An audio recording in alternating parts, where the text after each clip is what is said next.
Hey guys, this is Jules.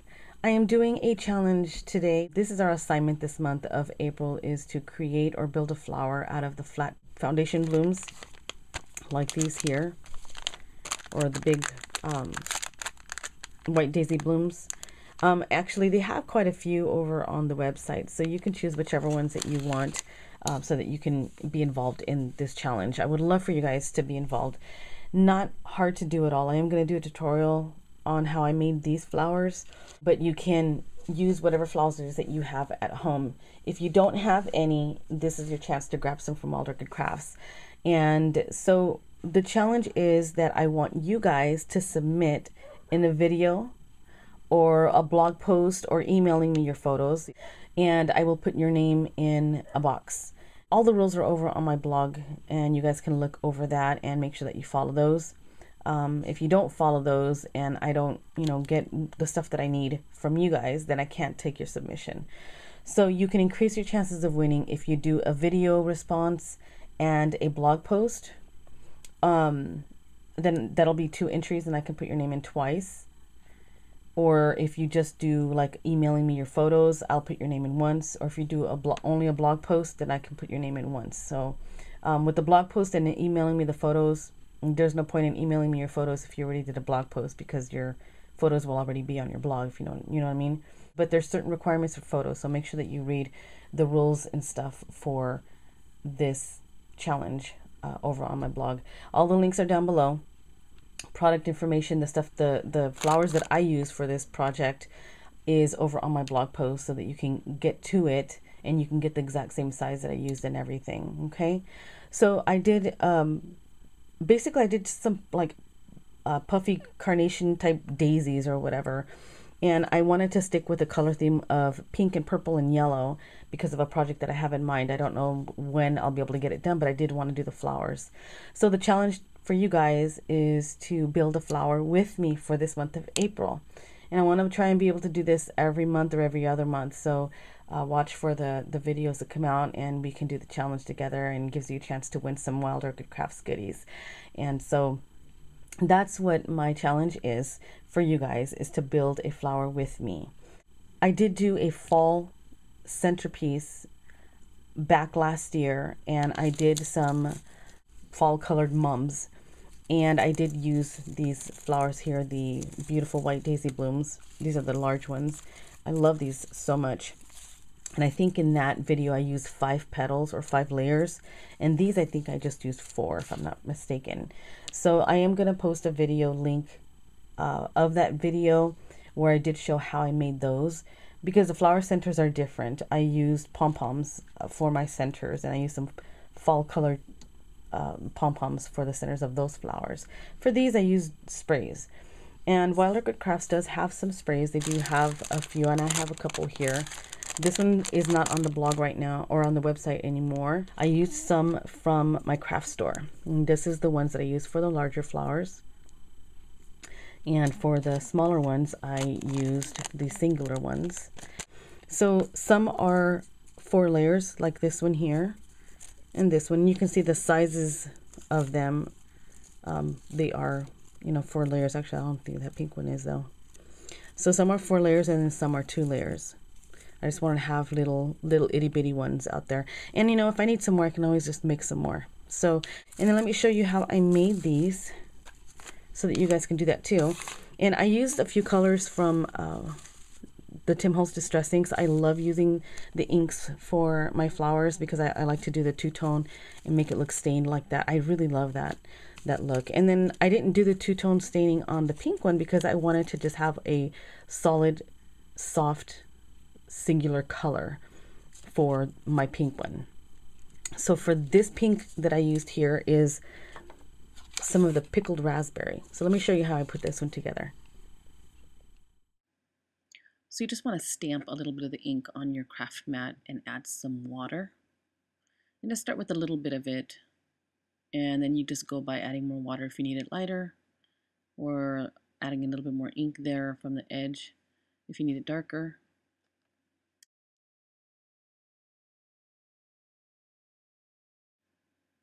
Something you can do is basically sacrificing one of these little guys and cutting the petals and using them as swatches. kind of seeing if that's the shade you want. Get another little petal if you want a little bit darker, testing it, see if that's what you want. So basically you just want to dab your color onto your little flower and just kind of let the mulberry paper suck it in. And then you want to position your flower over your tool and get it cupped around there. And I build this flower just like I did every other flower, but I don't show you the pink one. I'll end up showing you how I did the yellow one.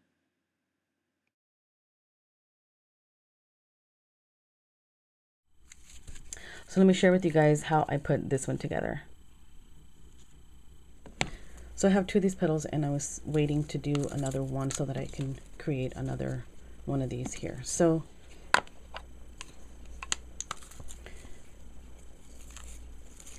and for this, there's a couple different ways that you can do it.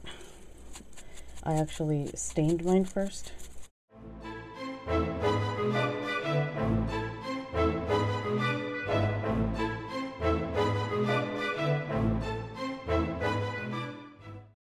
For a two-tone kind of a look, so you can have a little bit of the white streak still showing in here. Then all you do is wet it down, and I'll just spray it. And when you spray it, then some of the ink will bleed, but you'll still have some white spots in there.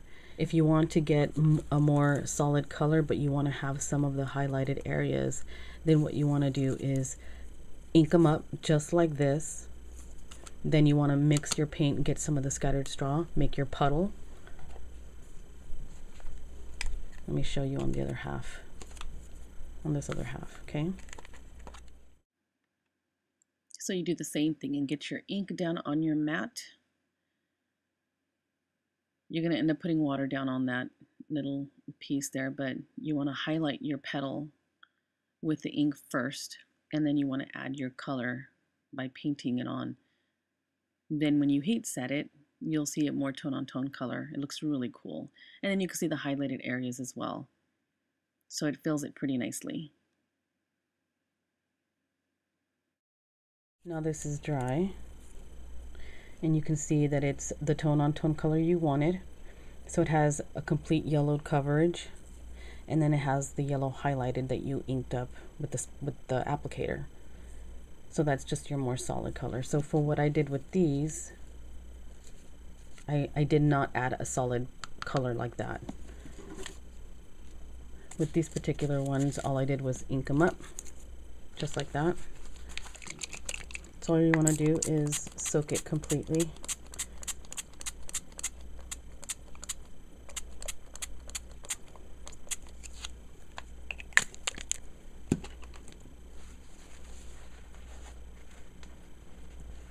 You want to give it a little while to soak up and to bleed. Then you want to grab your tool. And if you don't have one of these yet, you need to get one, because this helps tons with doing stuff like this, with shaping your flower. And I just set it on there, and I gently press down, and I want to make it cup on the tip. So because it's wet, it is heavy and it's easier to shape. So once it's sitting in the shape that I want,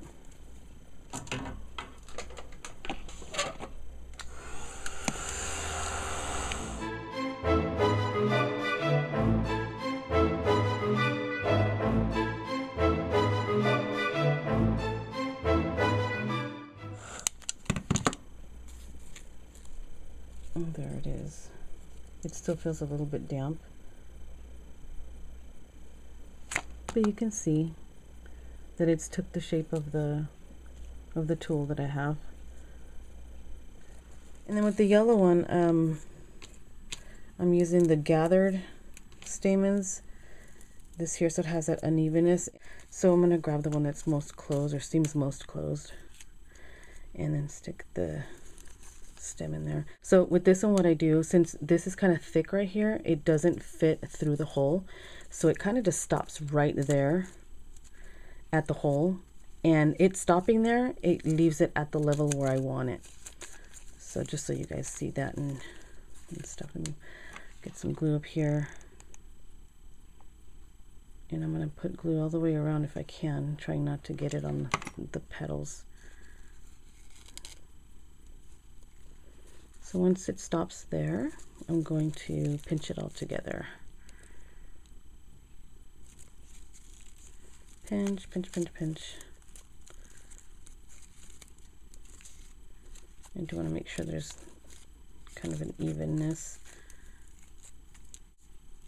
And that's that one. And then we're going to go with the other layers.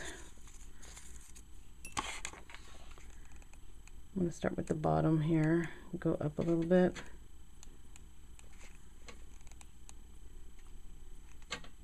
Okay. And push it up a little. And again, leaving a little bit of a gap. I'm not pushing it all the way up against the other layer. And pinching around. If they don't seem fluffy enough, you can always just do another layer and add until it's as fluffy as you want it to be. Okay.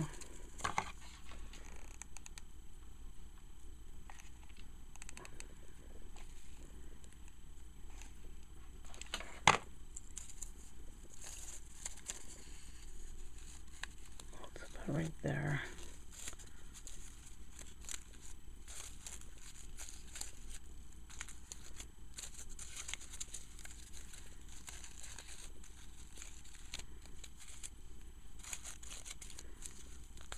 There's that. You can pop them open a little bit more if you want to, or keep pushing it up. And you can always go in and add glue and push it up, push all of them up so that they're more cupped, okay, more closed if you like. You can make it nice and tight if you want to, like that. And if it, you know, seems like it's not fluffy enough, add another layer, and then you can always push them open.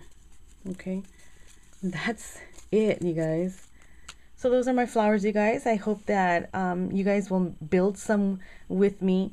You can totally do whatever it is that you want, whatever combination you want. If you want to use some of the little ones on the big ones, if you want to use maybe some of the little 15mm roses